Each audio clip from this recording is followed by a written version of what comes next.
Assalamualaikum warahmatullahi wabarakatuh. Saya Tami Salsabila dari Prodi Gizi. Saya Maheza Zulfian Wijaya dari Prodi Gizi. Ingin memenuhi tugas anatomi fisiologi Tentang bagian-bagian sel dan fungsinya. Yang pertama ada gambar membran sel. Membran sel berfungsi sebagai pelindung, penyaring, dan pengatur masuknya zat-zat dari luar ke dalam sel dan keluarnya zat-zat dalam sel ke luar sel. Yang kedua ada gambar sitoplasma. Sitoplasma berfungsi sebagai tempat terlarutnya zat-zat yang diperlukan untuk aktivitas seluler. Yang ketiga ada gambar nukleus. Nukleus berfungsi mengatur kegiatan sel secara keseluruhan yang meliputi sintesis protein, pengatur masuknya zat-zat yang dibutuhkan sel, serta pembelahan sel atau reproduksi dan pewarisan keturunan. Yang keempat ada gambar mitokondria.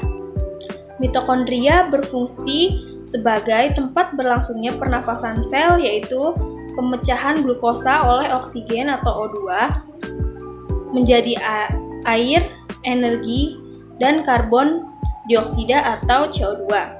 Yang kelima ada gambar ribosom. Ribosom berfungsi untuk menyusun dan membentuk protein. Yang keenam ada badan Golgi. Badan Golgi berfungsi sebagai mengekspor protein dari dalam sel ke luar sel. Yang ketujuh ada gambar lisosom. Lisosom berfungsi sebagai tempat digesti seluler, termasuk penghancuran benda-benda asing seperti bakteri, virus, dan sebagainya. Yang ke-8 ada retikulum endoplasma. Retikulum endoplasma berfungsi sebagai pelaksanaan sintesis dan sekresi protein, lemak, dan lain sebagainya. Di dalam retikulum endoplasma terdapat dua bagian lagi, yaitu yang pertama ada retikulum endoplasma kasar, yaitu yang berfungsi mensintesis protein, hormon insulin, yang kemudian disekresikan pada aliran darah. Yang kedua ada retikulum endoplasma halus, yang berfungsi untuk mensintesis lipid, metabolisme karbohidrat, detoksifikasi obat dan racun, serta menyimpan ion kalsium. Yang kesembilan ada gambar membran plasma. Membran plasma berfungsi mengontrol pertukaran zat antar isi sel dengan lingkungan sekitar, melindungi isi sel, mengatur keluar masuknya molekul, dan sebagai reseptor atau penerima rangsangan dari luar sel. Yang ke-10 ada gambar mikrotubule. Mikrotubule berfungsi mengendalikan gerakan kromosom dari daerah ekuator ke kutub masing-masing pada anafase. Terus menyusun sentriol, flagel, dan silia sehingga berperan dalam pergerakan sel. Yang ke-11 ada mikrofilamen.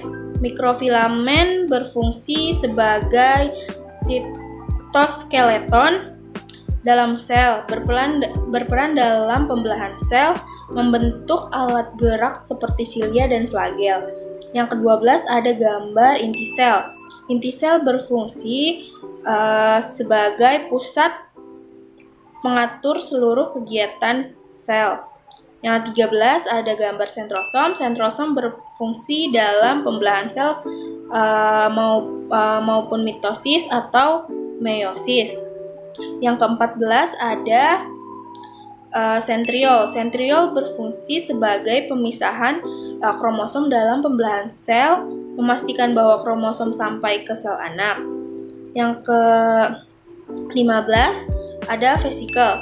Vesikel berfungsi sebagai wadah transportasi untuk menyimpan dan mengangkut zat antar organel dalam sel ke membran sel. Yang terakhir ada valve. Valve berfungsi sebagai truk sel untuk transport dari nukleus ke sitoplasma. Untuk gambar yang kedua, di sini ada trombosit. Trombosit berperan dalam proses pembukuan darah, yaitu menghentikan perdarah aktif yang terjadi pada luka. berperan dalam melawan infeksi virus dan bakteri dengan memakan virus dan bakteri yang masuk ke dalam tubuh. Kemudian dengan bantuan sel kekebalan tubuh lainnya, menghancurkan virus dan bakteri di dalam trombosit tersebut. Berperan dalam pembentukan plak dalam pembuluh darah. Untuk gambar yang ketiga, yang pertama ada monosit. Monosit berfungsi memfagosit dan mencerna bahan asing beserta jaringan yang mati.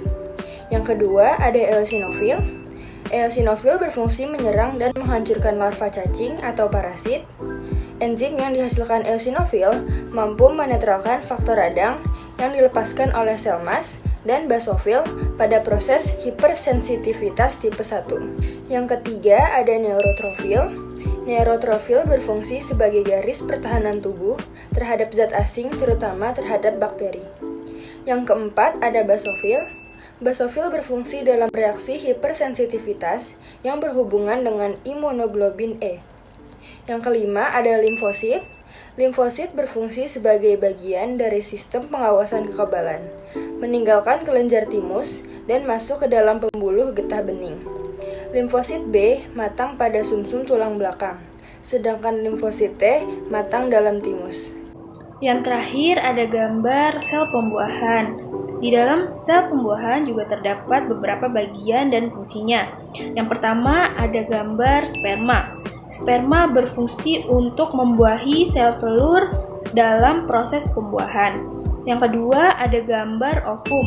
Ovum berfungsi memastikan sel kromosom tersebut berada dalam lingkungan yang tepat, sehingga memungkinkan terjadinya pembuahan oleh sperma.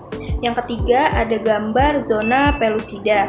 Zona pelusida berfungsi melindungi sel telur dan embrio dari kerusakan mekanik selama ovulasi dan perjalanan sepanjang saluran reproduksi wanita. Yang keempat ada gambar sel membran. Sel membran berfungsi sebagai pelindung, penyaring, dan pengatur masuknya zat-zat dari luar sel ke dalam sel dan keluarnya zat-zat dari dalam sel ke luar sel. Yang kelima ada gambar corona radiata.